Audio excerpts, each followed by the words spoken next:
Hey everyone, thank you for your support. I noticed a lot of you who are watching and enjoying the content aren't subscribed yet.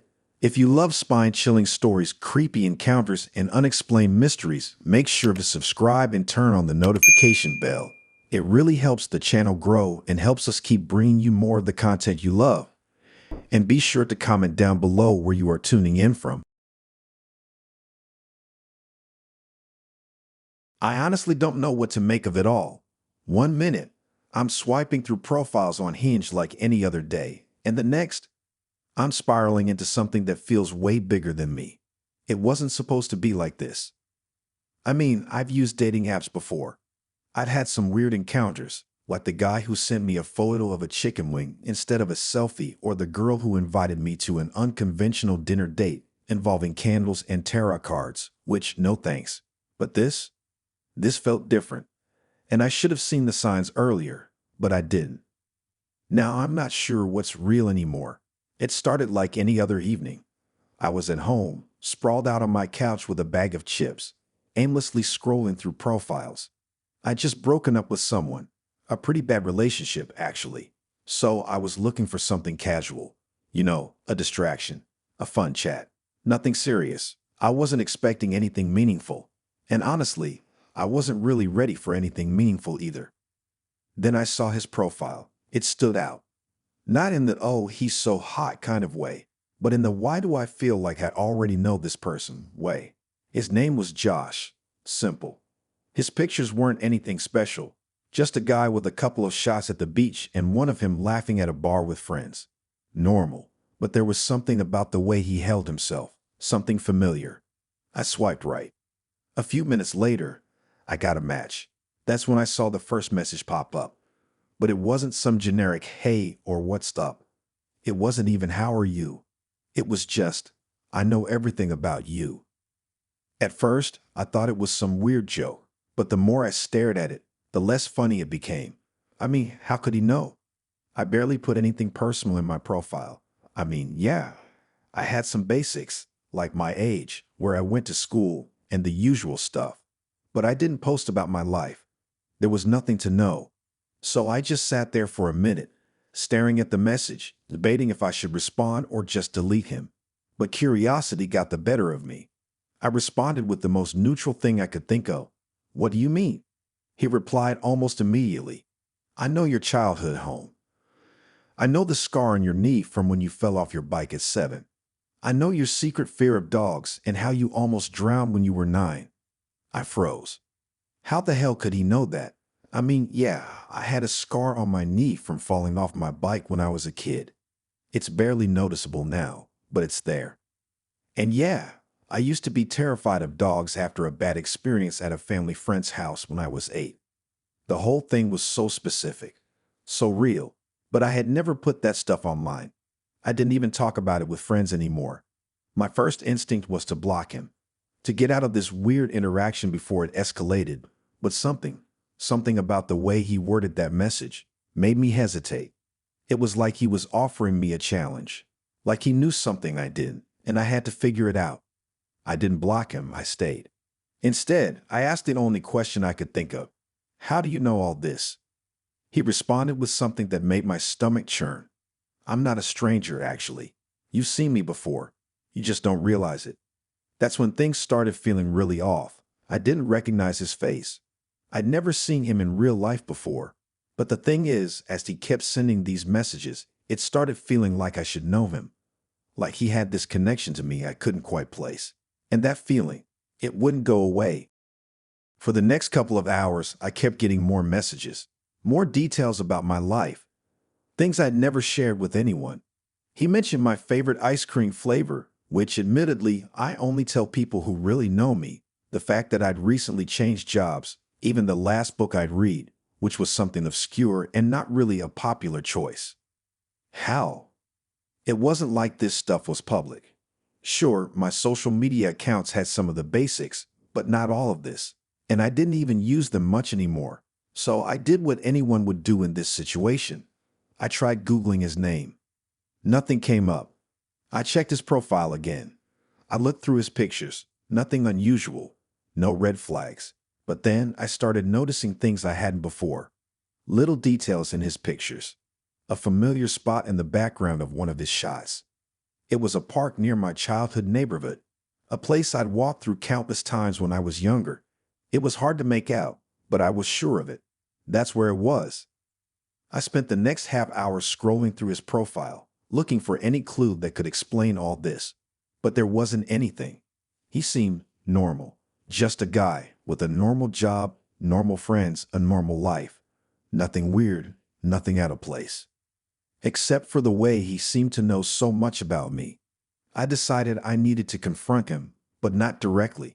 I didn't want him to know I was freaking out, so I asked him, "What's your deal, Josh? You seem to know a lot about me, but I don't know you. I've never met you." He responded immediately, "We've met before, just not like you think. I've been watching you for a while."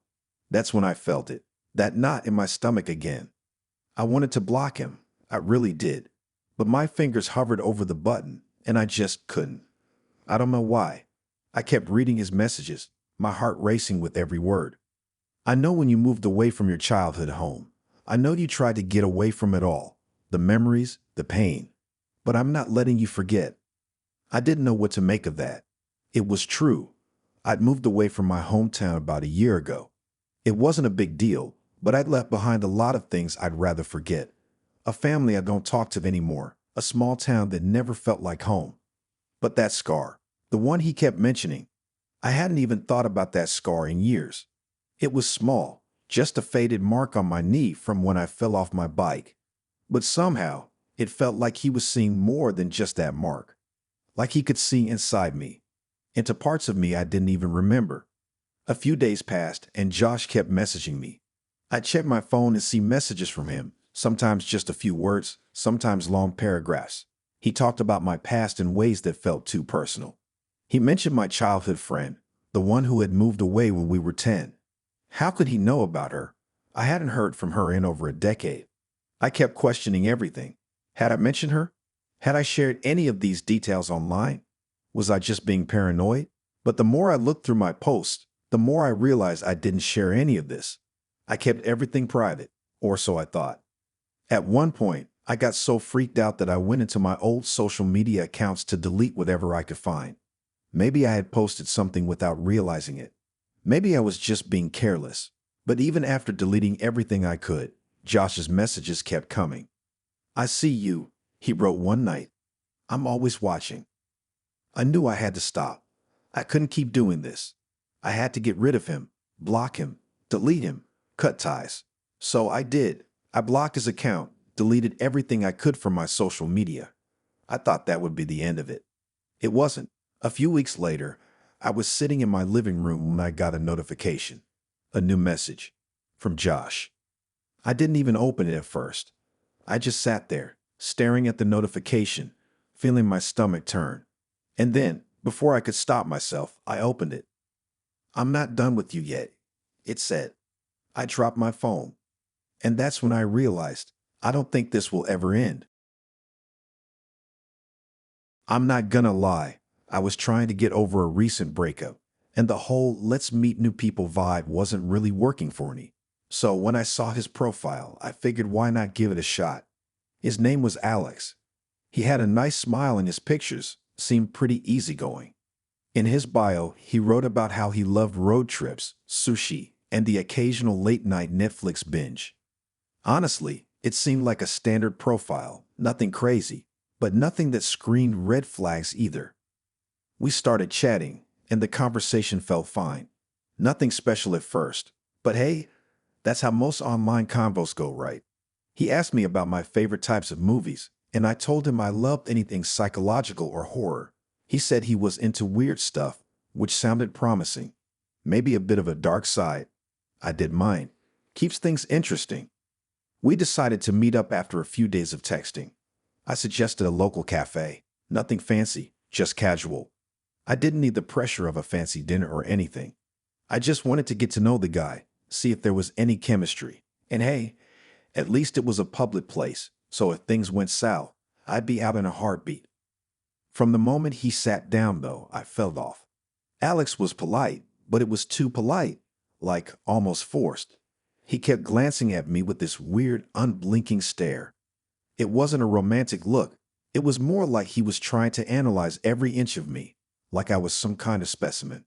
I kept catching him looking at my hands or my shoes, and every time I catch his eye, he'd quickly look away. We talked for a bit, but I could tell the conversation wasn't flowing the way I'd hoped. He kept circling back to weird topics, like asking if I'd ever noticed something strange in the sky. What does that even mean? Or if I believed in ghosts, or if I'd ever had a feeling someone was watching me. It was so odd. I tried to steer the conversation in a different direction, but it didn't work. It was like he was in his own world, talking about things no one else cared about. After a while, I couldn't take it anymore. The way he kept staring at me, the weird questions, it was just too much. So I did what any rational person would do. I told him I wasn't feeling it. Thanked him for meeting up and said I had to head out. He didn't take it well. He immediately insisted on walking me to my car. It was just a few steps, but he kept talking the whole way, about nothing in particular. I was just trying to get out of there as quickly as I could. I didn't want to be rude, but my gut was screaming that this wasn't right. Once I got to my car, I said goodbye and shut the door without waiting for him to say anything else. I was relieved it was over. It was clear we weren't a match. No big deal, right? Wrong. The next morning, I was on my phone, scrolling through social media when I got a notification. Alex had messaged me on the dating app again. I wasn't exactly thrilled, but I figured he was just trying to salvage things. Maybe say something like, "Hey, sorry if I came off too intense." I opened the app, and the first thing I noticed was that the profile picture was different. A new set of pictures, this time with a different background, different clothes. But the bio was nearly identical to the one from before. Same loves road trips, same sushi addict, same dark, twisted sense of humor. It wasn't even like he changed the profile much, just enough to make me pause. I clicked on his profile out of curiosity, and then I saw it. The message. The same exact message from the night before, word for word. "I hope you got home okay. I had a great time last night, even if you didn't seem as into it as I was. It's okay, I understand. I think you just need some time to think about it." I stared at it for a few seconds, unsure whether I was reading the message wrong. The same message, the same phrasing, same everything. It was like he didn't even acknowledge what had happened. He didn't get it. He didn't care that I wasn't interested. He just assumed I needed time to think about him. I immediately unmatched him. No second thoughts. I wasn't going to entertain any more of his weirdness. I didn't even want to deal with the conversation where I had to tell him I wasn't interested. Done. Blocked. Over. Except, it wasn't over. Later that evening, I got another notification. This time, a message from a completely different profile. The profile picture was different again. New background, new clothes. But when I clicked on the profile, everything about it screamed Alex. Same weird bio, same message, same dark sense of humor. The message itself, identical to the one from earlier that day. "I hope you got home okay. I had a great time last night, even if you didn't seem as into it as I was. It's okay, I understand. I think you just need some time to think about it." I froze. This wasn't possible. There was no way. I'd already unmatched him. I checked his old profile again. Sure enough, the original profile was still there. So how the hell was he showing up again with the same message? Same everything? I didn't know what to think. Was it some weird glitch? A prank? Or was he using multiple profiles somehow? Either way, I didn't feel safe anymore. I didn't feel like I could just move on from this like I would any other bad date. This felt different, real different. The next few days were the same. Every single time I blocked one of his profiles, a new one would pop up. The same jokes, the same phrases, the same chilling message over and over. "I hope you got home okay. I had a great time last night, even if you didn't seem as into it as I was. It's okay, I understand. I think you just need some time to think about it." It was driving me insane. I started feeling paranoid, like he was tracking me. I checked my phone obsessively, checking for new profiles, blocking them as fast as I could. But it didn't stop. I couldn't sleep. I couldn't concentrate. He was everywhere. I even went to the police after a while, thinking that maybe they could help, or at least tell me I wasn't losing my mind. But they couldn't do anything. They said it was just some guy being weird online. Nothing illegal, they told me. Just block him and don't engage. They didn't get it. They didn't understand that it wasn't just some guy being annoying. It was persistent. He was obsessive. I couldn't escape him. A few days after that, I got a message from a completely new account. This one didn't even have any photos, just a blank profile. But the message was the same words, the same phrases. I hope you got home okay. I had a great time last night, even if you didn't seem as into it as I was. It's okay, I understand. I think you just need some time to think about it. It had gotten worse. I thought I was going crazy. I deleted every app. I locked down my social media. I even moved to a new place. But still, I couldn't escape. Every time I checked my phone, there it was again. Another message. Another profile. I didn't know how he was doing it. I didn't know how to stop it. But I knew one thing for sure. This guy wasn't going to stop until I gave him exactly what he wanted. And I had no idea what that was. I don't think I'll ever be able to shake the feeling of that night. It was supposed to be simple, just a casual first date, you know? A way to break the monotony, get out of my head. The kind of thing people do when they're bored and looking for something new. But when I think back on it now, I'm not sure what was worse, the way he acted or what came after. It all started on a Friday night. I'd been talking to this guy, Luke, on a dating app for a couple of weeks. Our chats were fine, nothing crazy. He seemed like one of those low-key introverted types. His profile didn't give much away, just a couple of generic pictures and a bio that had more ellipses than actual words. Still, I was curious. He'd asked me out for dinner, and I figured, why not? He seemed polite enough, and I didn't have any better plans. We met at a little cafe downtown. Nothing fancy, just a quiet spot with good coffee and decent food. I was a little early, so I sat down and waited, thinking maybe I'd misjudged the vibe from our text, that it would be easier in person. He was a little late, but nothing to freak out about. When he walked in, I recognized him immediately. Luke was taller than I'd expected, dark hair, a little scruffy around the edges. His eyes were a strange color, sort of light, almost yellow, but not in a way that was off-putting. Still, there was something about his face that didn't quite match his age. He looked younger than his profile suggested, but not in the way where you can tell someone's still figuring themselves out. It was like he didn't really fit into his own skin. I waved him over. He smiled, gave a half-hearted nod, and sat down across from me. "Hey," he said, his voice quiet. "Hey," I replied, trying to sound more confident than I felt. I wanted this to go well, but I could tell right away something was off. He wasn't nervous or shy. He was just distant. Not uncomfortable, just emotionally absent, like he wasn't quite there. We ordered, and it didn't take long for the first awkward silence to settle in. He didn't say much, just short answers to whatever I asked. "How's work going?" "Fine." "What do you like to do for fun?" "Not much." "Do you have any hobbies?" "Not really." At first, I thought maybe he was just shy or didn't like small talk. I get it. Not everyone is good at the casual chit-chat stuff. But as the night went on, the silence started to feel heavier. It was like he wasn't engaged at all.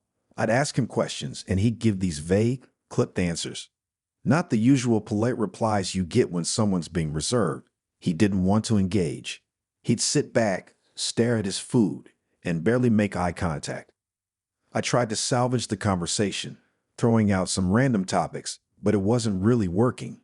"What kind of music do you listen to?" "I don't." "You watch any good shows lately?" "No." "What about movies?" "I don't watch movies." "What do you do for fun then?" He just shrugged. It was so weird. The whole time, I was trying to push past it, trying to make something of the date. I don't know why I stayed. Maybe it was pity. Or maybe I just wanted to give him the benefit of the doubt. But it didn't feel like a conversation, just an exchange of words with no emotional connection. Finally, after a few hours, I was done. The date was over, I wasn't having any fun, and I just didn't feel like wasting any more time. I said I had to get going, thanked him for the date, and headed home. thinking that was the last I'd hear from him. But it wasn't. I was lying in bed later that night, scrolling through my phone when I saw the notification, a message from Luke.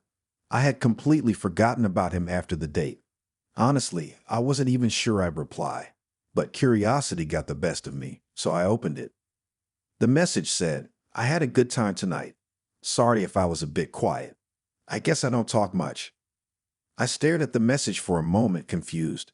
He wasn't apologizing for being rude, just for being quiet. But the thing that caught me off guard was that it wasn't just the apology. It was the way it read. It was like he was responding to things that we never actually talked about, things I thought in my head but hadn't said out loud. I remember I had thought during dinner, "He's so quiet. It's like he doesn't even care to talk." I hadn't said it aloud though, but then there it was, written in his message. I shook it off. Maybe it was just a coincidence. But as I kept scrolling, another message popped up. "Sorry for being so quiet. I know it's a little strange, but I think I'm better at communicating through text." The thing is, we didn't even talk about that on the date. I hadn't even mentioned that I was finding it strange. But he was acknowledging it, responding to things I had only thought, not said. It gave me this weird sense of déjà vu, like something was wrong, like my thoughts were somehow influencing him in real time. I laughed it off as nothing, probably overthinking it. But then I started to go back and look at the messages from earlier, the ones he'd sent during dinner, and that's when it hit me. I pulled out my notes app and started typing out the exact conversation from earlier in the night. Piece by piece, I typed out everything I could remember us saying, and when I looked back at the messages, I noticed something strange. They were the same, word for word. Every single thing he had said during dinner, even the pauses, even the exact phrasing, was in the messages he had sent me just a few minutes ago. It wasn't just that he was responding to my words, it was like he had been echoing them.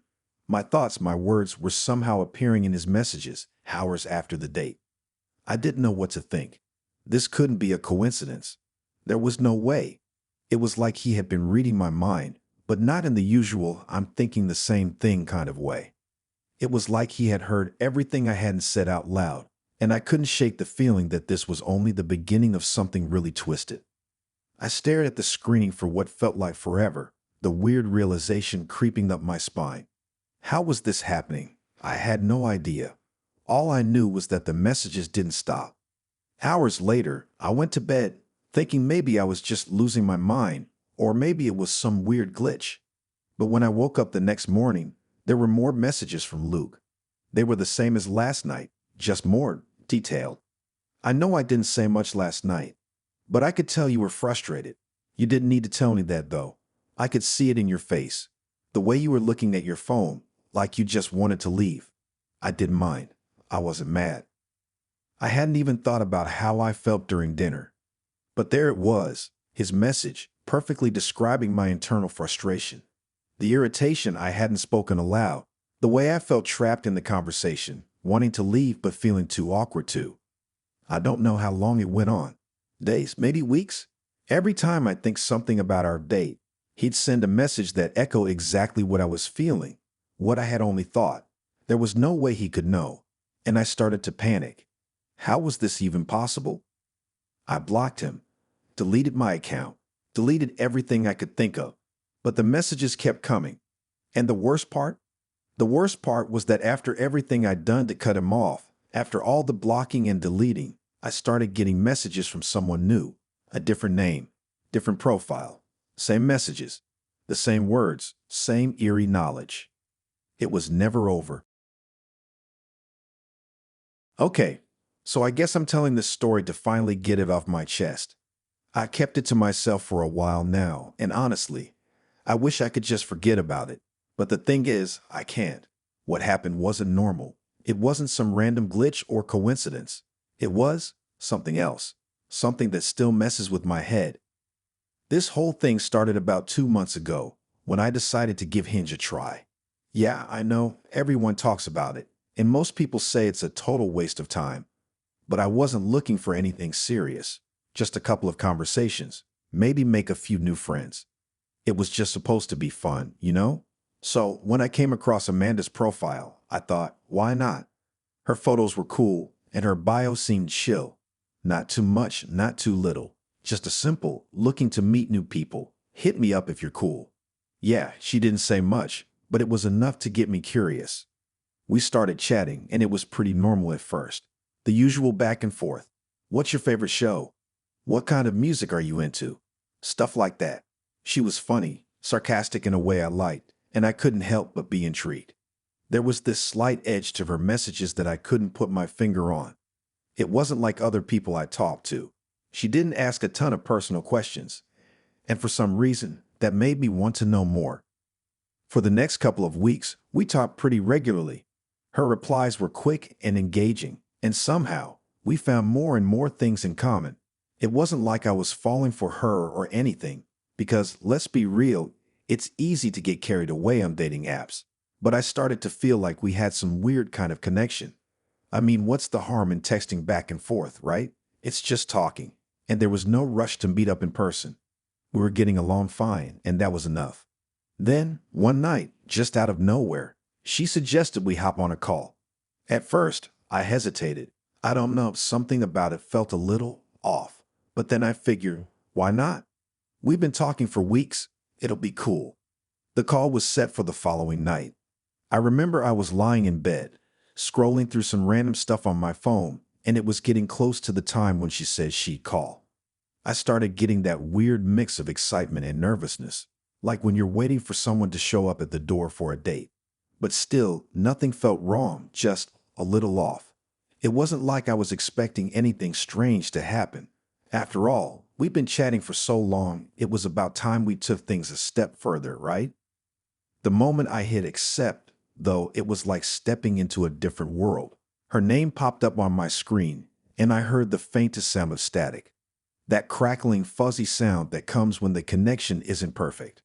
I figured it was just a bad signal. It was late, so I wasn't really concerned at first. It didn't seem like anything to worry about. But then it started getting weird. The static didn't stop. It didn't even get better. The longer I stayed on the call, the more intense the static grew, like a buzzing hum that wouldn't go away. I turned the volume up, trying to make out her voice, but all I could hear was a kind of distant crackle. It felt like my ears were underwater. I said her name a couple of times, but there was no response. Nothing but static. Maybe she was having connection issues. I didn't know, but I couldn't just hang up, right? We'd been texting for so long. I figured it'd clear up in a minute, so I just kept waiting, my heart starting to race a little faster than usual.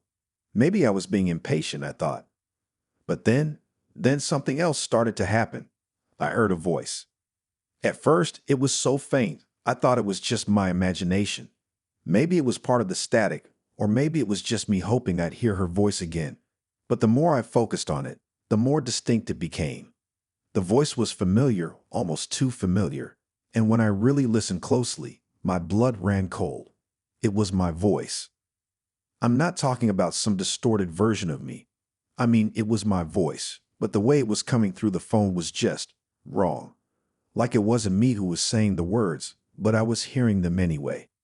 Help me. The voice came through barely audible at first, but it was definitely my voice. It was soft and almost pleading, like I was whispering from the other end of the phone, but it didn't sound like it was coming from me. I was just sitting there in my bed, my heart pounding. I froze. My fingers were still on my phone, but I couldn't move. I didn't know what to do. My breath hitched in my throat as I listened closer. Please, help. I swear I heard it clearer this time.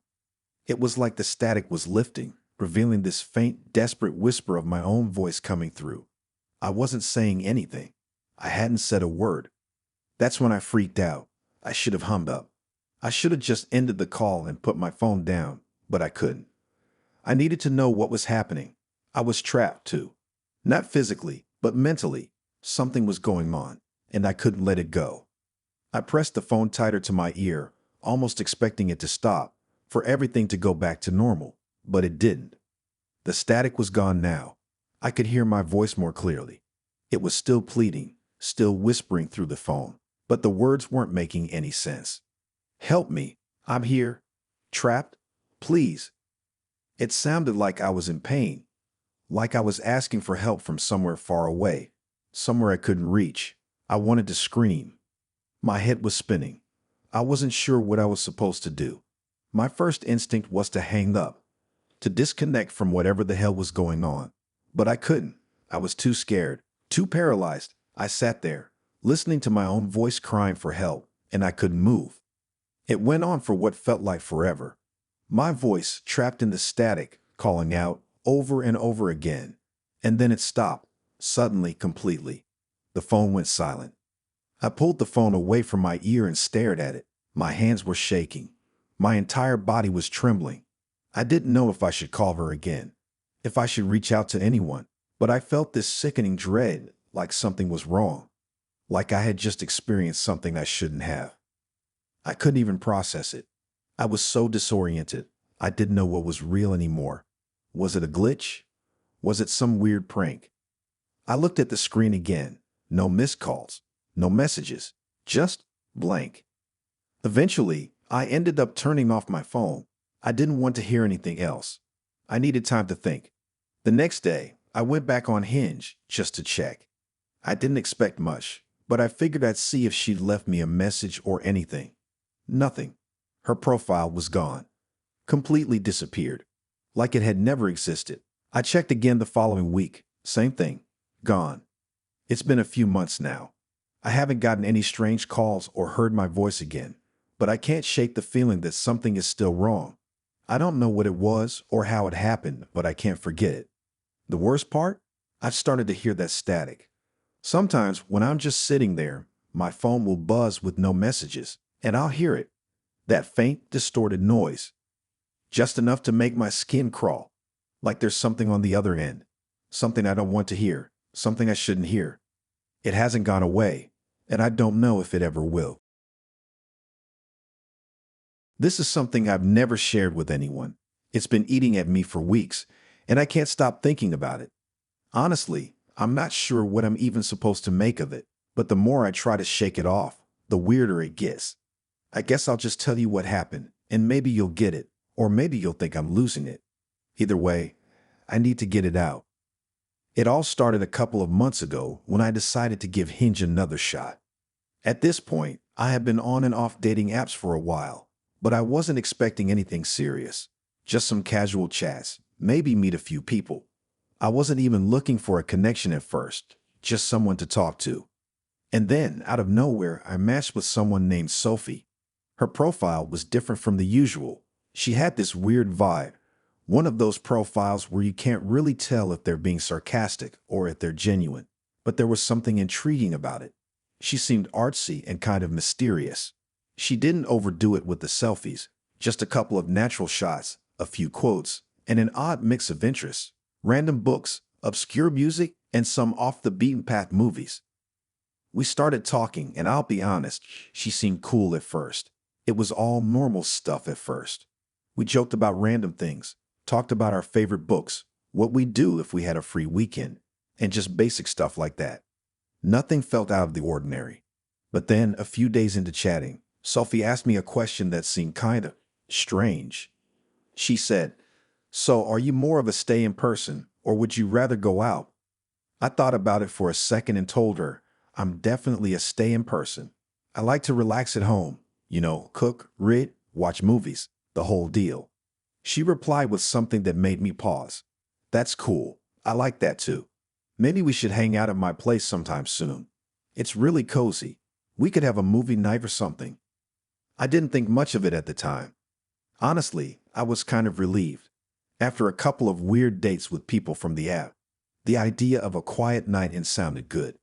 But there was something off about the way she said it.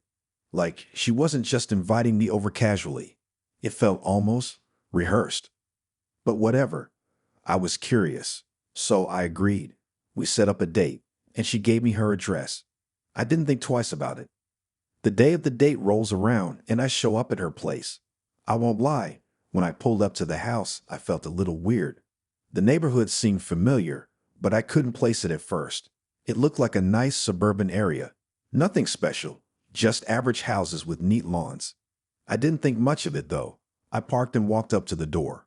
Sophie opened it right away, as though she was waiting for me, which was odd. But I smiled, said hi, and she welcomed me inside. As I stepped in, the first thing that hit me was how familiar everything looked, like way too familiar. The walls had that same beige color I had in my own house, and there was the same soft rug by the door. I stepped inside, and my eyes immediately went to the living room. There was a couch, exactly like mine, with a small table in front of it, and some magazines on top. The bookshelves were filled with a mix of old novels, art books, and magazines, again, just like my own shelves at home. Even the way the furniture was arranged felt exactly like how I would have done it. But the real kicker, the laptop on the coffee table. I froze when I saw it. It wasn't just any laptop, it was my laptop. I recognized the stickers on the side, the brand, and even the slight crack on the corner of the screen from when I dropped it a while ago. There was a note stuck to the screen. I didn't even have to get closer to read it. It was a to-do list I had made just a few days ago, with a couple of tasks I had written down, stuff I'd been meaning to get done. I had never shared that list with anyone. Not even my closest friends knew about it. It was private. But there it was, sitting in the middle of her coffee table. I didn't know what to say. I glanced at Sophie. She was smiling, watching me. "I wanted us to feel comfortable," she said, as though she read the look on my face. It was too calm, too casual. I forced a smile back, but the words caught in my throat. "Yeah, this is really nice," I mumbled, trying to keep the nerves down. We sat on the couch, and I kept glancing at the laptop, trying to figure out how in the world this could happen. Maybe it was a weird coincidence. Maybe Sophie just had similar taste in furniture, in books, in everything. But there was no way she could have known about the to-do list. No way. I had never shown it to anyone. The conversation started to feel more strained. Sophie didn't seem to notice, though.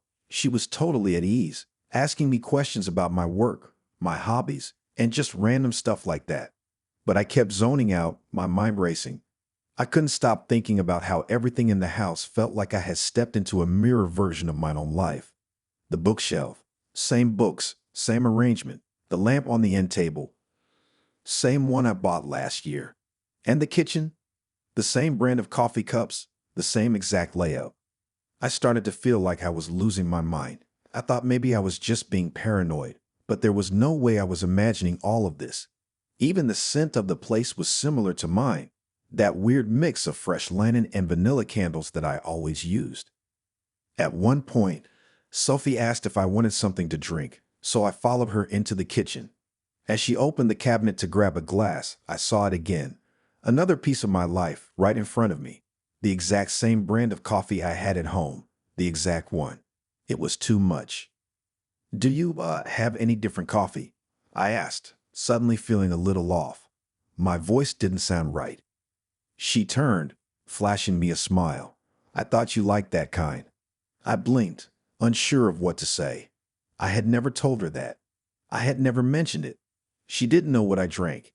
"Yeah, it's fine," I said, trying to play it cool. We went back to the living room, and I started to feel like I was suffocating. Every little detail, every object, every arrangement felt too personal. It felt like I was sitting in my own living room, but it wasn't my house. It was her house. Or at least, that's what I kept telling myself. I couldn't shake the feeling that there was something really off about all of this. Sophie was still talking, but I wasn't really listening anymore. I couldn't get past the fact that she had somehow duplicated everything from my life. I didn't know if she was doing it on purpose or if it was some kind of joke, but it wasn't funny. It wasn't right. Before I could process anything else, Sophie stood up and walked to the window, casually pulling back the curtains. And that's when I saw it. I didn't want to look, but I couldn't help myself. Outside in the driveway, my car was parked. I never told her what kind of car I drove. I stood up, my heart racing, trying to keep it together. This was too much. This was not a coincidence. Sophie turned, her smile never fading. "I thought it might be nice for you to feel at home," she said, as if it explained everything. I wanted us to feel comfortable. I didn't know what to do. I didn't know what was happening or how any of this was possible. My mind was spinning, my hands shaking, but I knew one thing for sure. I had to get out of there. I didn't say goodbye. I just left. I walked out and didn't look back. That night, I tried to convince myself it was all some weird mix-up, some strange coincidence. But the more I thought about it, the more unsettled I felt. How could she know so much about me? How did she have the exact same things as I did? The to-do list, the coffee, my car parked in her driveway. How? I haven't messaged her since. I don't even want to think about it anymore. But sometimes when I'm home alone, I wonder if she's out there, watching, waiting, knowing exactly what I'll do next. I can't explain it. I don't think I ever will. But whatever it was way too real to be a coincidence. I wasn't even looking for anything serious when I downloaded Hinge. I had just gotten out of a relationship and was looking for some distraction, just someone to chat with, maybe meet up for coffee if we hit it off. Nothing deep, no long-term expectations. But as usual, I ended up getting sucked into the world of profiles, small talk, and what's your favorite movie? Questions, you know the drill. It wasn't anything out of the ordinary when I matched with Jason. He seemed cool at first. His profile was simple but had a kind of quiet charm to it. He wasn't trying too hard. There were a couple of photos of him hiking, one of him with a dog. I'm a sucker for dogs. And another where he was standing at the edge of a cliff at sunset, looking out over the view. The kind of guy you can imagine hiking to some remote spot just to get a good picture. But he seemed down to earth. We started chatting almost immediately, and the conversation was light at first, just the usual stuff. How's your day been? What do you do for work? What's your go-to comfort food, etc. But then, after a couple of back and forths, something odd happened. Jason sent me an audio message. Now, audio messages are pretty common on dating apps, so I didn't think twice about it. I clicked it without any real hesitation. At first, all I heard was static. Not much at all, just a faint hum in the background, like he was moving his phone around, or maybe it was a bad connection. I didn't think anything of it. I just started to tap out a response, figuring I'd ask if he had a bad signal or something. But then the static cleared for just a second. And then I heard it, screaming. I can't even describe it properly. It was like someone was in intense pain, shrieking in terror. The kind of scream that makes your skin crawl, like you're hearing someone being tortured. The shrill wails, the guttural cries for help. It was all so raw. It sounded real, too real. I didn't know what to do. I just froze, staring at my phone screen. My heart was pounding in my chest, and I couldn't tear my eyes away from it. The scream went on for what felt like forever, agonizing, pleading for mercy, for someone, anyone, to help. It sounded like it came from a place deep in the soul, something so full of terror and suffering it shook me to my core. And it wasn't just one person. It wasn't just Jason. My own voice. I could hear myself, in between the screams, gasping, calling out for help. My voice was faint at first, barely audible beneath the noise of the other voices. But then it became clearer, more distinct. I could hear myself, my own voice, pleading for someone to stop it, begging for help. I felt sick. My hand was shaking uncontrollably, and I dropped the phone onto the couch, not even realizing I'd done it. The room felt colder suddenly. My breath was coming out in short bursts, and my heart felt like it was going to explode. My mind was racing, trying to make sense of it. There was no way I could have sent that message. I hadn't said anything like that. I had no idea how or why it was happening, but hearing my own voice join in with those other screams, it was too much. I immediately tried to block the unknown number, but the message wouldn't go away. It stayed in my inbox, like it had become part of the system, something I couldn't erase. I started tapping around on my phone frantically, hoping to delete it, to get rid of it, but it wouldn't disappear. It was as though someone was controlling the phone, controlling the messages, and I couldn't escape. At this point, I was beyond terrified. I don't know what I expected to happen. Maybe for everything to just stop. Maybe I thought I was dreaming or imagining it, but it wasn't stopping. The sound of my own voice was still there, still wailing out in pain, still baiting. I tried to turn off my phone, but even that didn't work. The screen stayed lit. The message wouldn't go away. The more I tried to shut it down, the more intense the screaming became.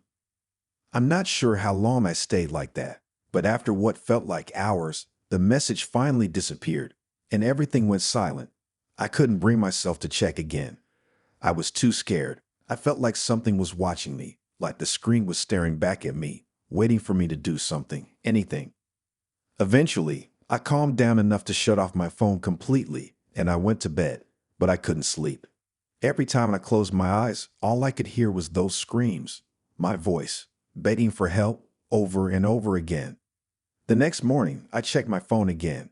There was nothing. No message from Jason, no unknown number. Everything seemed like it was back to normal, but I couldn't forget it. I couldn't shake the feeling that something was still lurking.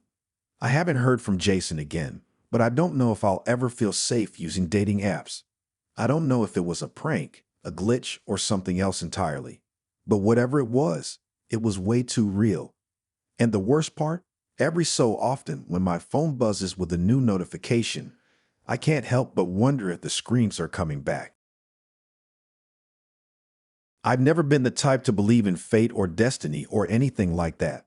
I always chalked up the weird coincidences in life to, well, coincidence. People say things like everything happens for a reason or the universe has a plan. But I always thought that was a load of crap. That was until I met Emma. We met on Hinge, like most people these days. Her profile caught my eye right away.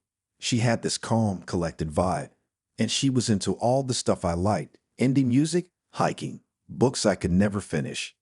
After a few days of back and forth, we decided to meet up for coffee. Simple, right? I wasn't looking for anything serious, just someone to talk to and maybe spend an afternoon with. Casual stuff. I showed up at the coffee shop first, feeling that familiar pre-date anxiety. I always get nervous in these situations, even though I've done this a million times before. It was a small place, cozy and warm with an indie vibe. The smell of espresso filled the air, and there were soft tunes playing in the background. I found a seat by the window, ordered my drink, and waited. Emma walked in a few minutes later, looking exactly like her pictures. She smiled when she saw me and walked over to the table. She seemed a little off, like she was nervous, but also like she had something on her mind that she couldn't shake. She sat down, and we exchanged the usual pleasantries. The awkward small talk about how our days were going and what we were ordering. She didn't smile much, and I could tell that something wasn't quite right. At first, I thought it was just the usual first date jitters. I mean, who isn't a little anxious when meeting someone new? But the longer we sat there, the more I felt like something was wrong. She barely made eye contact, and her responses were short, almost like she wasn't really there with me. It was a weird vibe, but I brushed it off. I tried to engage her in a conversation about a book I was reading, but she just nodded politely, barely responding. It wasn't until a few minutes later that things took a turn. We were both sipping our drinks when Emma suddenly leaned forward, her eyes wide and intense. She looked at me like she was about to say something important, something serious. "Why are you here?" she whispered, so quietly that I had to lean in to hear her. "You died after our first date." I thought she was joking at first. My immediate reaction was to laugh, but it didn't come out the way I thought it would. It was more of a nervous chuckle, like when someone says something so bizarre that you don't know how to respond. It was a weird comment, sure, but I brushed it off. Maybe she was just socially awkward or had some strange way of breaking the ice. But Emma didn't laugh. She didn't smile or even react in any way that suggested she was joking. She just stared at me, her eyes wide, like she was waiting for me to say something. I stopped laughing. What do you mean?" I asked, half thinking maybe I'd misunderstood her. She didn't answer right away. Instead, she pulled her phone out of her bag and unlocked it. Her fingers were trembling as she scrolled through something. I wasn't sure what she was looking at, but I could see her face was pale, her lips pressed into a tight line. I could feel a knot forming in my stomach. She turned the phone toward me. "Look at this," she said, her voice shaky. It took a second for my brain to process what I was seeing. I stared at the screen, unable to make sense of it. It was a news article, but not just any news article. The headline was clear: "Local man dies in car accident, identified as Andrew Taylor." It was my name, my face, my obituary. My heart dropped to my stomach. I felt like the world was spinning around me. I blinked a few times, staring at the screen, as if the words would change if I just looked hard enough. But no, the article was real. The date on it was from a week ago. It detailed a car crash, some accident I had no memory of, and there was a photo of me from a few years ago, back when I was younger, smiling with my friends. But that didn't matter. The part that froze me was the date. The article was from a week ago. I tried to laugh it off, but it didn't come out. My throat felt tight, like I was choking. My hands were shaking, and I suddenly felt disconnected from everything. This couldn't be real, right? It had to be some kind of sick joke, a prank. I tried to reach for my own phone, to search up the article, to prove it was a fake or some mistake. But my hands, I couldn't feel them anymore. I looked back at Emma. She was still staring at me, but there was something different about her now. Her eyes weren't just filled with concern or confusion. There was something colder there, like she was waiting for me to figure it out. I tried to say something, anything. My mouth moved, but no words came out. My hands were growing lighter, like they were disappearing, like I wasn't real anymore. I looked down at them, and I could see them fading, almost like they were vanishing into the air. It wasn't just my hands either. My whole body felt light, like the gravity was shifting, like I was slowly being lifted away from myself. What's happening to me? I whispered, my voice barely audible. Emma looked at me with those same cold eyes, her lips curling into something like a sad smile. You weren't supposed to come back, she said softly. Her words echoed in my mind as my body continued to fade. It felt like I was becoming less and less of a person, as though the very act of existing was being erased. The ground beneath me felt like it was slipping away, and everything around me seemed to blur, becoming less defined, less solid. I tried to stand up, to grab onto something, anything, but my body was too light. My vision was blurry now, my arms and legs fading into nothing. It felt like I was slowly dissolving into thin air. The last thing I could remember was the feeling of Emma's gaze on me, her expression a mix of sadness and acceptance. And then everything went black. I woke up in my own bed, the familiar hum of traffic outside my window, the morning light filtering through the blinds. I sat up quickly, heart racing. My body felt heavy again, solid, real. I breathed in, steadying myself. What had just happened? Had it been a dream? I checked my phone, my hands trembling as I unlocked it. No new notifications, no obituary, no mention of any car crash. It was like it had never happened. But the feeling stuck with me. Something was off, something I couldn't explain. I couldn't shake the image of Emma's face, the way she'd looked at me like she was watching me unravel. And then when I went to work that day, I caught a glimpse of a mirror, and I swear to God, for a split second, I didn't recognize the reflection staring back at me. It was me, but it wasn't. I didn't feel like me. It felt like I had returned from somewhere I wasn't supposed to be. I don't know if I'm living in a dream or if I'm still stuck in some sort of weird limbo. All I know is that I'm not the same person I was before I met Emma. And the worst part, I don't know if I'll ever be able to leave. I was skeptical about online dating, but after a few months of scrolling through endless profiles, I decided to give Hinge a shot. It wasn't that I was desperate, more like I was curious.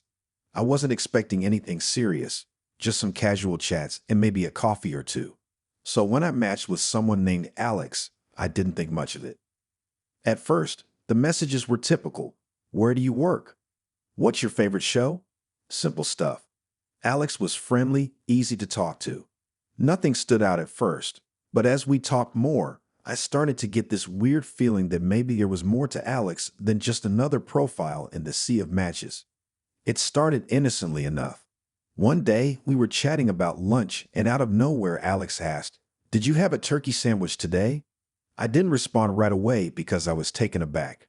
Turkey sandwich? Sure, I had one, but I hadn't mentioned it to anyone. My first instinct was to think it was just a lucky guess. I mean, it's not the most unusual lunch, right? But it didn't stop there. Later that evening, we were talking about our favorite outfits, and Alex sent me a message that said, "You're probably wearing that gray hoodie right now, right?" I stopped.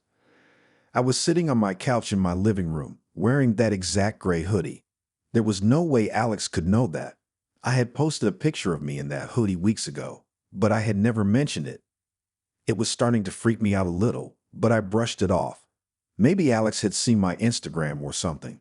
Still, I couldn't shake the feeling that something was off. As the days went by, Alex kept sending me these eerily accurate messages.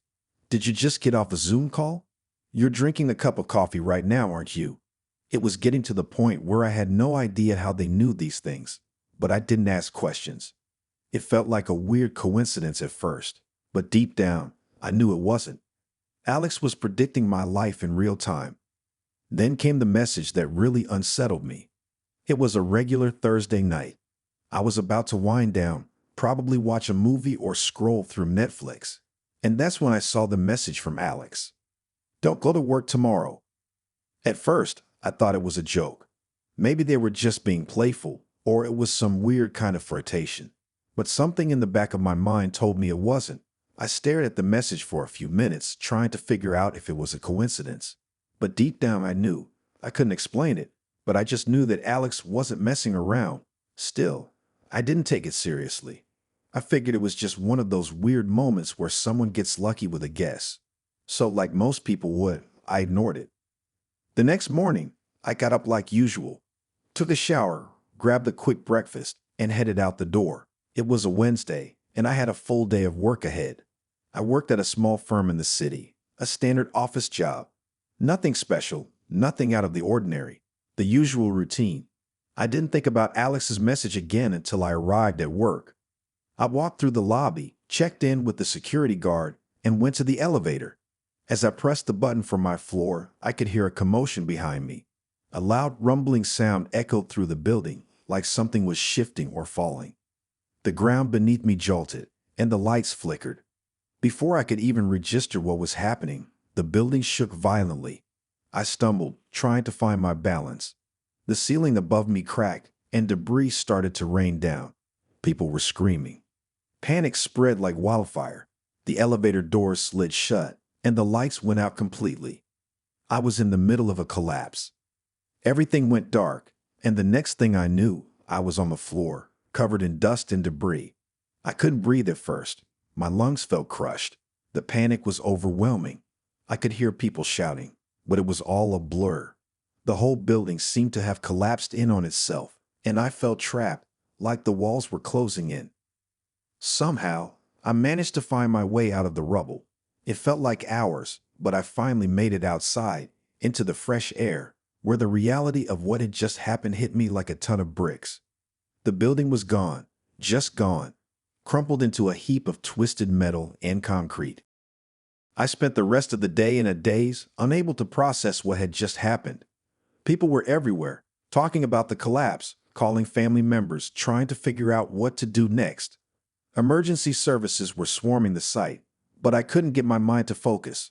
All I could think about was the message Alex had sent me the night before. Don't go to work tomorrow. How could they have known? It didn't make sense. I mean, it wasn't just a lucky guess, was it? It wasn't some kind of psychic thing either. There was no way someone could predict something like that, right? But the more I thought about it, the more certain I became. Alex had known. I had to know how. I had to ask. Shaking, I pulled out my phone and opened Hinge. I was almost afraid to see what I'd find.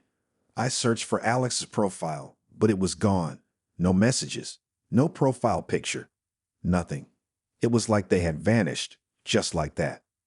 I tried to search for any trace of them, any clue as to who they were or how they knew, but there was nothing, not a single sign they'd ever existed. I sat there, staring at the blank space where Alex's profile used to be, my heart pounding. The whole thing felt like a nightmare. I didn't know what to think anymore. Was it some elaborate prank? Was I losing my mind? Or had something supernatural happened? I couldn't figure it out, and I wasn't sure I wanted to. The news articles started coming in, one after another. It was everywhere. The collapse, the casualties, the survivors. I kept scrolling through them, waiting to see some mention of me, but nothing. It was like I had disappeared, like I was supposed to have been part of the tragedy, but I wasn't. Days passed, and I never heard from Alex again. I tried to go back to the app a few more times, hoping for some explanation, Some message that would make sense of what had happened, but it was useless. Alex was gone. The thing that still haunts me, though, is the last message I got from him. It wasn't the prediction about the lunch or the hoodie or even the coffee. No, it was that last warning. Don't go to work tomorrow. I didn't listen, and now I'm left with the strange feeling that maybe I wasn't supposed to survive at all. Maybe Alex had known something I didn't. Maybe I had been saved by some twist of fate, or maybe I wasn't supposed to be here. And the worst part? I still don't know who Alex really was, or how they knew. I've been chatting with Sarah for a few days, and everything seemed to be going great. We had a lot in common, even joked about how we probably wouldn't get along in person just to save us from the awkwardness of a first date. But still, we made plans. A simple meetup at a local bar.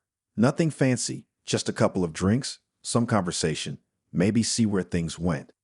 But that afternoon, an hour before we were supposed to meet up, Sarah suddenly unmatched me on Hinge. No explanation, no warning, just gone. I stared at my phone, irritated but not totally shocked. It wasn't the first time someone had backed out of plans at the last minute, but it was the first time it stung like this. I thought we had good chemistry, and I'd even started picturing how the night would go. I was already dressed and ready to go, so I decided to head to the bar anyway. I mean, it's not like I had any better plans, right? I figured I might as well make the most of my night. I hadn't gone to a bar alone in a while, but I wasn't worried about it. I could handle myself. Maybe I'd grab a drink, relax, and forget about the whole weird unmatched thing. So I grabbed my jacket, threw on some shoes, and left my apartment. The bar was a few blocks away, a dimly lit place with an unpretentious vibe. It was usually pretty quiet on weeknights, and the bartender, Alex, was the kind of guy who knew everyone's name and kept the place feeling familiar. I walked into the bar, and Alex immediately looked up from polishing a glass. He raised an eyebrow when he saw me. "You're here again?" he asked, his tone a little confused. "Did you leave with that person yesterday?" I froze. For a second, I thought I must have misheard him. I glanced around, the warm, cozy atmosphere of the bar suddenly feeling way too unfamiliar. I didn't recognize anyone else there, but the fact that Alex was looking at me like I was a regular made my stomach turn. I forced a smile. No, I said, trying to shake off the sudden unease crawling up my spine. I didn't. This is my first time here. Actually, I was meeting someone, but they bailed last minute. Alex looked at me for a long moment, and I could see a flicker of confusion in his eyes. He glanced down at his notepad, where he kept track of customers' usual orders before looking back up at me. "No, I'm sure you were with someone yesterday. You'd even ordered the same drink. A gin and tonic with lime, right?" he said, sounding more certain now. My heart dropped into my stomach. My throat felt dry, and a cold sweat started to form at the back of my neck. No way. No way was this happening. I was sure I'd never been here before. I wasn't even a fan of gin and tonic, let alone ordering the same drink twice in a row. The last thing I needed was to get caught up in some weird déjà vu. "Hi, I don't know what you mean," I stammered, feeling my pulse quicken. "I've never been here. You're probably confusing me with someone else." But Alex didn't seem convinced. He paused, studying me for a second before he spoke again, his voice slower this time. "You looked a lot like the person who came in with that girl yesterday. They left together, and you were laughing. You seemed pretty close." He shook his head, his tone still off. "Maybe I'm wrong, but you're sure this is your first time here?" I could feel my body going numb, my stomach churning. I couldn't explain it, but something about this whole situation felt so wrong. I had never been to this bar before, and I hadn't been with anyone yesterday, especially not at a bar. But Alex was so certain. He was making it sound like we had met before, like I was the person he'd seen just the day before. "Yeah, definitely the first time," I said, my voice barely above a whisper. I forced a nervous laugh, trying to ease the tension. "I think you're just mistaken, man." Alex shrugged, looking a little embarrassed. "Yeah, maybe. Sorry about that. It's just, well, you kind of look like the person who was with her. Anyway, what can I get you?" I tried to steady my hands as I fumbled through my wallet, still shaken from the conversation. My mind was racing. How could this be happening? Was it possible that Alex had mistaken me for someone else? Could I have been here without remembering? But no, I was certain. This was all wrong. I finally managed to speak again. Ah, I'll just have a beer, actually. I didn't even care what kind. I just wanted to get something in my hands, something that would help me focus. Alex gave me a small nod and walked off to grab the beer, leaving me alone at the bar. My mind was racing a million miles a minute. I had no idea what to make of this. I had never been to this bar before, and I had definitely never been here with anyone, let alone with a girl, as Alex had claimed. The whole thing felt like a dream or worse, a nightmare. But it was real. This was real. I turned around and took a deep breath, trying to calm myself. But when I did, my eyes caught sight of something that made my blood run cold. There, on the wall behind the bar, was a photo. It was a picture of a group of people, clearly taken at some kind of party. But there was something about it that made my stomach twist. I recognized the person in the photo. It was me. I blinked hard, thinking I was imagining things. No, it wasn't possible. The person in the photo had a different outfit, sure, but it was unmistakably me. I could see my face, smiling, holding a drink. I stared at it for a long time, trying to process what I was looking at. I turned back to Alex when he returned with my drink, my heart racing. He placed the beer in front of me without saying a word, but I couldn't keep my eyes off the picture on the wall. I pointed at it, voice trembling. "Who are those people?" I asked, hoping I was just imagining things. Alex glanced over, following my finger to the picture. He paused for a moment before speaking. "Oh, that's from last year's staff party. You were there with her. The girl you were with. You don't remember?" He looked genuinely confused now, like he was starting to think I was messing with him. My head was spinning. I felt like I was losing grip on reality. I didn't know what was happening, but I knew one thing for sure. None of this made sense. I had never been here before. I didn't know who that girl was, and I certainly hadn't been to a staff party here last year. But Alex kept insisting that I had been. And the photo? The photo of me smiling, like it was some sort of proof of a life I didn't recognize. I couldn't stay here. I couldn't handle this anymore. "Look," I said, my voice shaking, "I think I'm gonna go. I'll take my drink to go." Alex just nodded and didn't ask any more questions, but I could see the concern in his eyes. He didn't seem to understand either. I grabbed my beer, paid for it, and left the bar as quickly as I could. I didn't even look back. The night air felt like a slap to my face as I stepped out into the street, trying to clear my head. But I couldn't shake the feeling that I was in the middle of something I wasn't supposed to understand, something I couldn't explain. And maybe the scariest part of all, I had no idea who that girl in the photo was, but I couldn't shake the feeling that I was supposed to know her.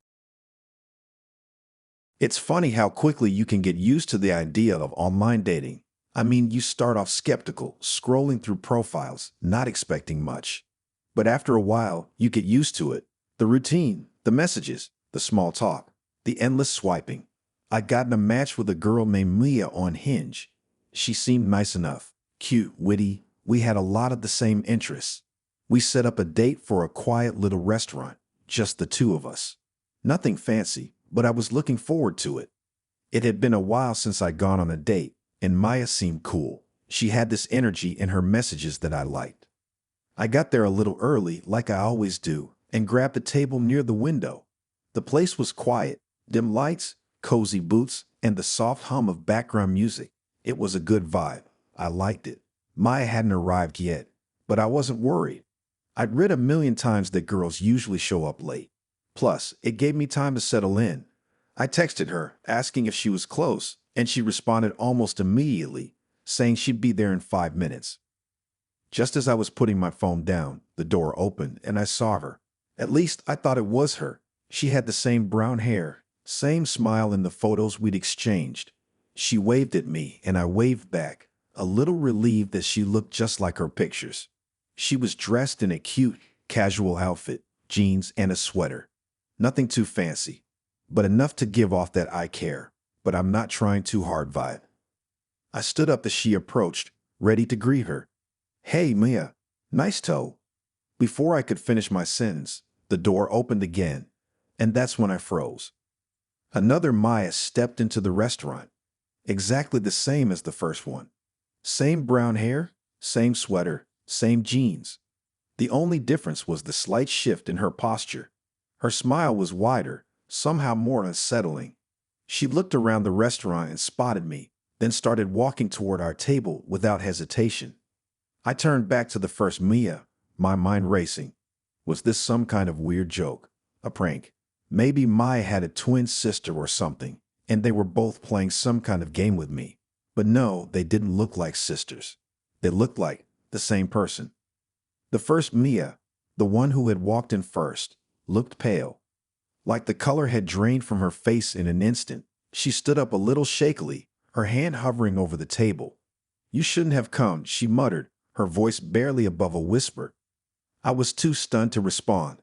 I just stared at the second Mia, who was now standing next to me, smiling in that eerie way. "I just needed a body," she said, her smile stretching too wide, too unnaturally. I tried to laugh, but it came out hollow. What the hell was going on? The second Maya didn't seem fazed at all by her doppelganger sitting across from me. In fact, she seemed almost pleased by the situation, as though everything was going exactly as planned. I looked between the two of them, waiting for some kind of explanation, some kind of sense to snap into place, but I wasn't getting it. The room felt colder suddenly, like the air had shifted. I couldn't put my finger on it, but something in the atmosphere had changed. I could feel the hairs on the back of my neck standing up. There was a tension in the air that didn't make any sense. Why would two identical people show up for a date? How was this even happening? And that's when the lights went out. Complete darkness. The sudden silence was suffocating. My mind was racing, trying to make sense of what had just happened. My first instinct was to reach for my phone, but I couldn't see anything, couldn't feel anything. It was like the whole world had been swallowed by blackness. I heard the scrape of chairs, and then the unmistakable sound of someone moving toward me. It wasn't a shuffle or a stumble. It was deliberate, like whoever it was knew exactly where I was. "Mia," I said, my voice shaking a little. "What's going on? What the hell is happening?"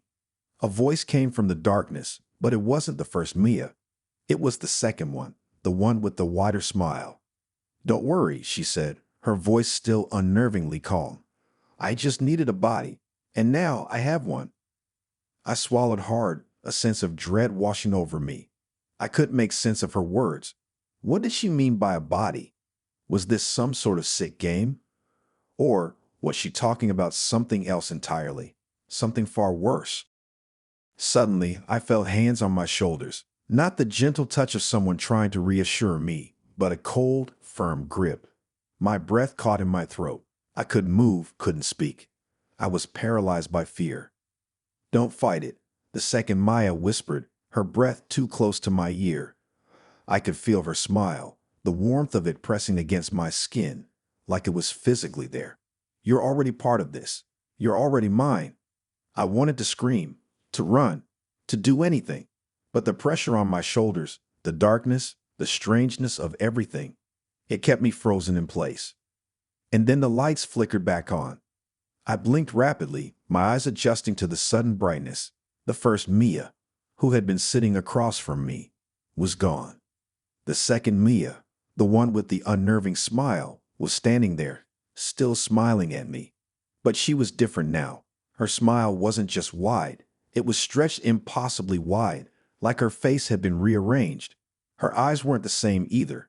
They were empty, hollow, and there was something inside them, something I couldn't quite place. It wasn't human. I looked around, panicked, trying to make sense of the room. But it was the same restaurant, the same booth, the same table. I could hear the faint hum of the kitchen in the background and the chatter of other customers. Everything seemed normal, as if nothing had just happened. But I knew it had. I had felt it. I had seen it. "You're mine now," the second Maya said again, her voice smooth, almost too smooth. "I needed you, just like I need her." She tilted her head toward the door, where the first Maya had disappeared. "It's always been this way. You were always meant to be here." I didn't understand what she was talking about, but I could feel my heart racing, my breath coming out in quick gasps. Something wasn't right. Nothing about this was right. I stood up quickly, knocking over my chair, and backed away. What do you want from me? I managed to force the words out through my panic. The second Maya didn't move, didn't flinch, she just smiled. I've already taken what I needed, she said, as if everything was completely normal. And now you're just a part of this. Her smile widened again, impossibly wide. The lights flickered once more, and this time, they didn't come back on. All I could hear was the deafening silence, the empty void of blackness, and the soft click of footsteps coming closer, closer, closer, until everything went still. And then nothing. I don't know how long I stood there in the dark, trembling. It felt like forever. But eventually, the lights came back on. The restaurant was normal again.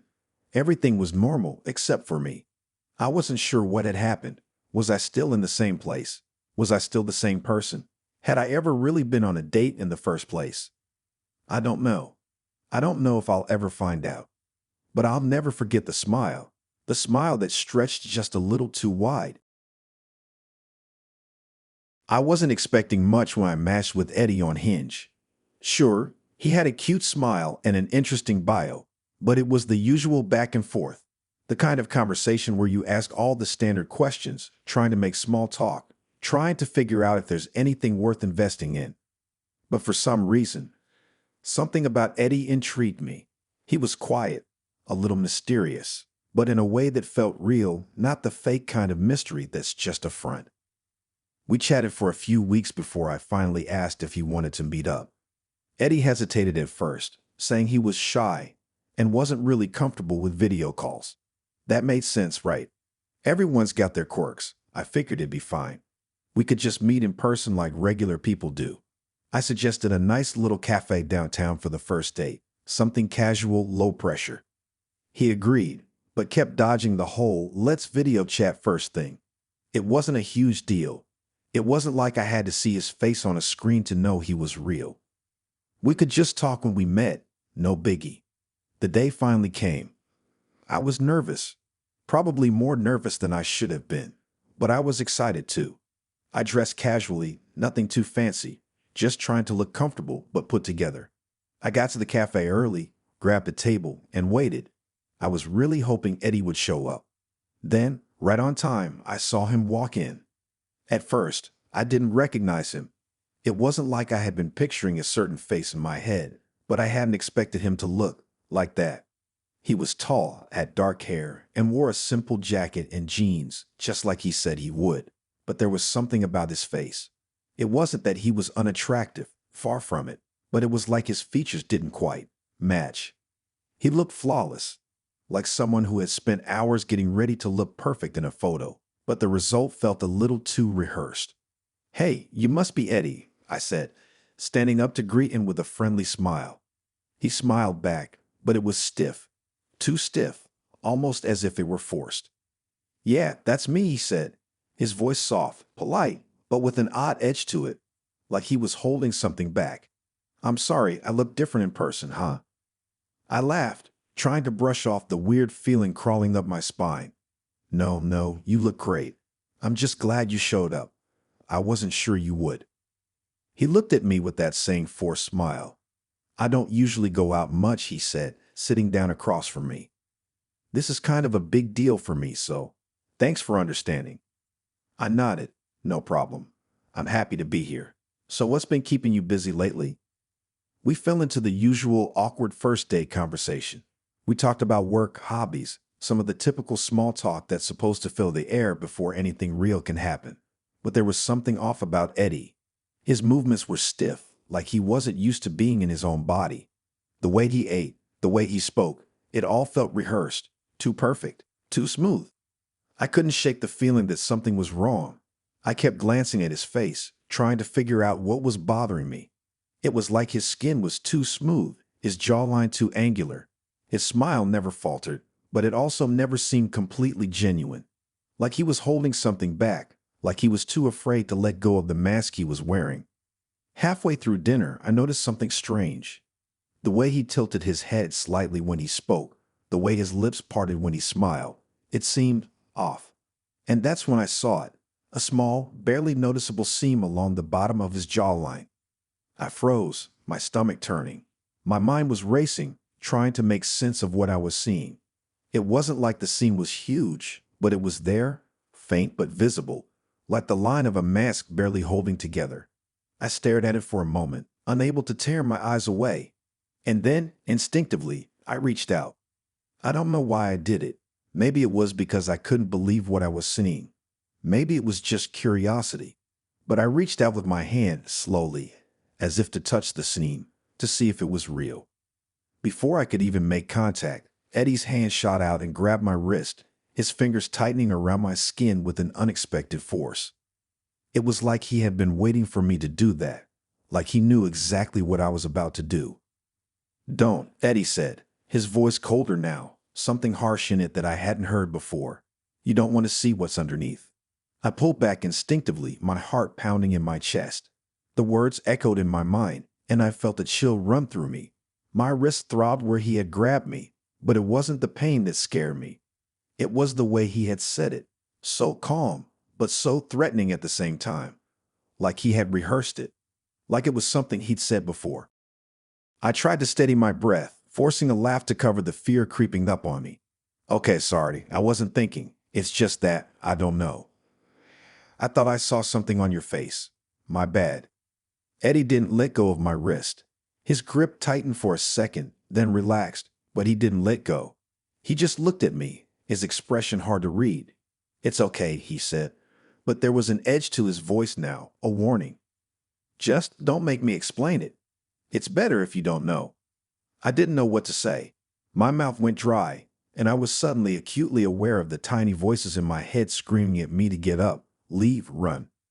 I couldn't even look at Eddie without feeling like I was seeing something wrong, something that didn't belong in front of me. The rest of the night was a blur. Eddie kept talking, but I couldn't focus on his words anymore. I kept glancing at his face, unable to stop myself. The seam on his jawline was still there, barely noticeable if you didn't know where to look, but now it was all I could see. And the more I looked, the more I felt like I wasn't looking at a person. I was looking at a mask, something fake, something trying to be real. Eventually, the dinner ended, and I found myself walking out of the restaurant with Eddie, the night air cool against my skin.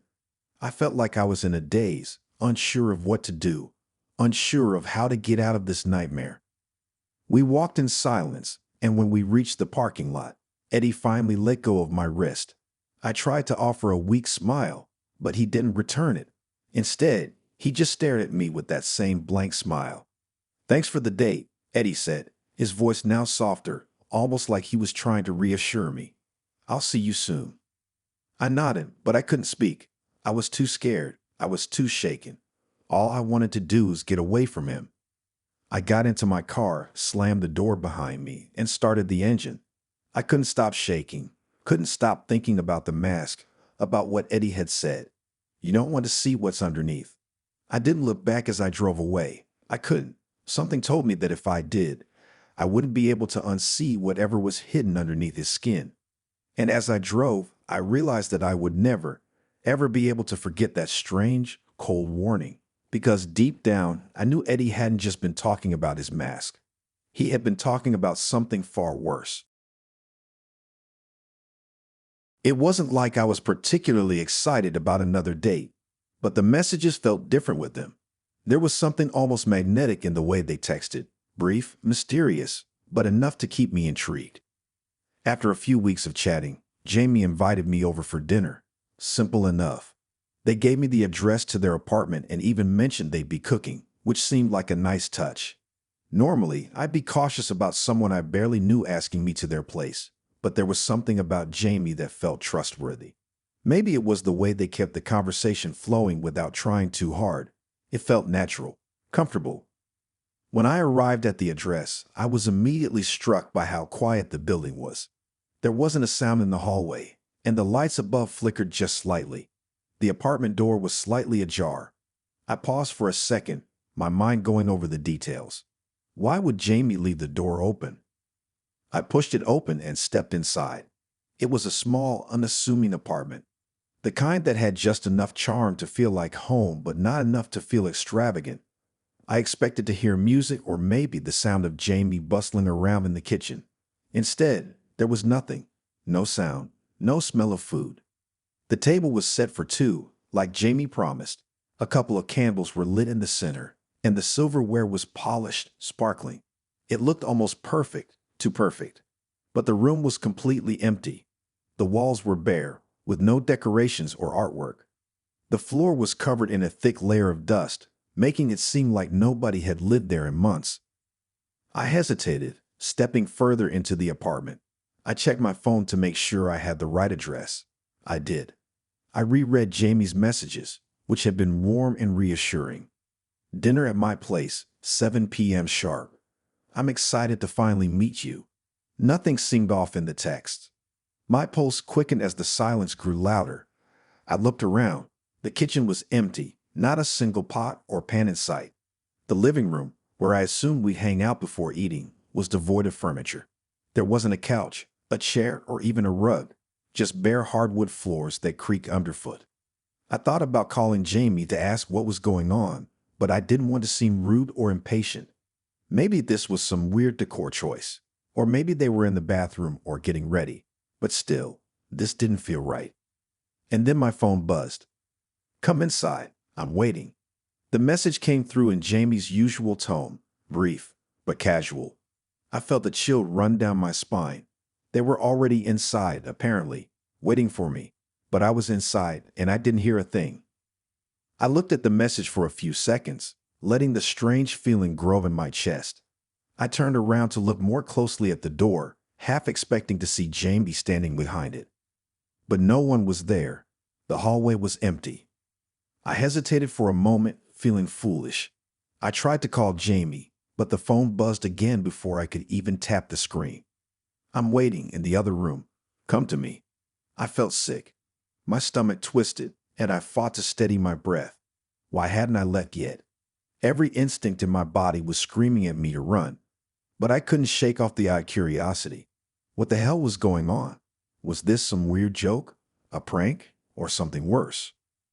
I took a slow step toward the hallway, the old wooden floors creaking beneath me. The place still felt eerily empty. I could hear the faintest echo of my footsteps. I passed the kitchen, where the countertops were bare. No dishes, no utensils. There wasn't even a trash can. Then, at the end of the hall, I saw it, an open door. I didn't want to walk toward it. My heart pounded in my chest, my hands shaking as I gripped my phone. But the message had been clear. "Come to me." I stepped into the room. It was even worse than I thought. The room was completely empty, save for a single chair in the middle of the floor. And even that was strange. It wasn't like any chair I'd ever seen. It looked old, worn, like something from a completely different time. The back of the chair had a dark stain on it, like it had been left out in the rain for years. And then there was the faint sound of breathing. So soft, I wasn't sure if I'd imagined it at first. But then it came again. A slow, steady inhale followed by a deep exhale. I spun around, heart racing, my breath caught in my throat. The apartment had been empty, so where was Jamie? "Come closer." The message popped up on my phone, and my legs moved before my brain could even catch up. I walked closer to the chair, my footsteps almost too loud now, echoing in the silent apartment. I reached out with trembling fingers to touch the chair. But the moment my fingers brushed the wood, the air around me seemed to shift. The room grew colder, much colder. The hair on my neck stood up, and I instinctively looked over my shoulder. Nothing. No one. And then suddenly, a figure stepped into the doorway. I gasped, stumbling backward, but my body wouldn't listen. The figure was tall, thin, and dressed in what I assumed was Jamie's clothes, but it didn't move like them. The figure was stiff, unnaturally still, and its face was shadowed by the dim light. "Jamie?" My voice barely broke the silence. I couldn't look away, but I couldn't move either. The figure didn't respond. Instead, it reached out, just a little, as though it wanted me to come closer. The eerie part was that it wasn't like the person was inviting me. They were demanding it. I felt a rush of panic. Something wasn't right. This wasn't Jamie. This couldn't be Jamie. The face was too pale, and the eyes, I swear, they were hollow, empty. I turned to leave, but the door, the one I came through, was now shut. How had it closed? I hadn't heard anything. My hands trembled as I pulled on the handle, but it wouldn't budge. It was stuck. I was locked in. I felt a sudden surge of fear as I backed away from the figure. My phone buzzed again, this time with an image, a photo of the empty chair, but this time it was different. There was something on it, something dark, shadowy, and distorted. And then I heard the voice, not from the figure in front of me, but from behind. It whispered softly, but I could still hear it clear as day. "I'm waiting." I turned around, and that was when I saw it. Behind me, in the corner, the shadows began to shift. They were taking shape, forming into a twisted figure of what looked like a human, but wrong. Too tall, too thin, too broken. I didn't waste another second. I slammed my shoulder into the door, throwing my weight against it. It gave way just enough for me to slip out into the hallway. But when I looked back, the room was just as empty as when I first walked in. No chair, no figure, no nothing. The door behind me slammed shut. I ran down the hallway, never once looking back. I didn't stop until I was outside, the fresh air filling my lungs. I didn't even check my phone, but it buzzed again, the screen lighting up with a single text. "Come back inside. I'm waiting." I don't know how long I stood there, but I knew one thing for sure. I wasn't going back inside. I don't care what the messages said. I don't care how real it seemed. Whatever that apartment was, whatever that thing was, it wasn't Jamie. And I sure as hell wasn't going back to find out what happened next.